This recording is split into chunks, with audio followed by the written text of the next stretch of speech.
तो क्या हाल है भाई। तो आप लोगों को पता चल ही गया होगा कि हमारी स्क्रीन पर देखे होंगे ये सॉन्ग तो भाई मिलता जुलता लग रहा है। आपको लग रहा है या नहीं, आप जरूर बताइएगा। तो कहने का मतलब है भाई, इस तरह का मिलता जुलता सॉन्ग भोजपुरी इंडस्ट्री में आते ही रहता है, और कारण है कि इसी चलते भोजपुरी इंडस्ट्री ग्लो नहीं कर पा रहा है। बताइए, 6 साल पुराना ये सॉन्ग है खेसारी लाल यादव के, जो पलंग करे चोए चोए आया हुआ था। काफ़ी ज़्यादा हिट भी था, 95 या 99 मिलियन गया भी हुआ है ये सॉन्ग, पलंग करे चोए चोए। उसी के अंतरा को इसमें पवन सिंह के सॉन्ग जो आया है अभी न्यू, उसमें गाया गया है। तो कहने का मतलब है कि इस तरह के चोरी आप लोग नहीं करिए।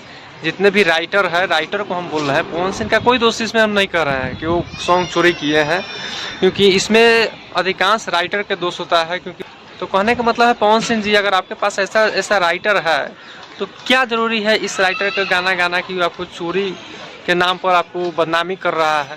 तो कहने का मतलब है कि आप भी संभल जाइए, कोई भी गाना गाने से पहले एक बार सोचिए कि क्या है नहीं है। तो हम विशेष कुछ कहना नहीं चाहते हैं। तो ये गाना चोरी का है या नहीं है भाई लोग, आप लोग कमेंट करके बताइएगा। तो आप लोग देख रहे हैं बुर्राज 0.1 लव यू ऑल, मैं सचिन कुमार। मिलते हैं नेक्स्ट वीडियो में।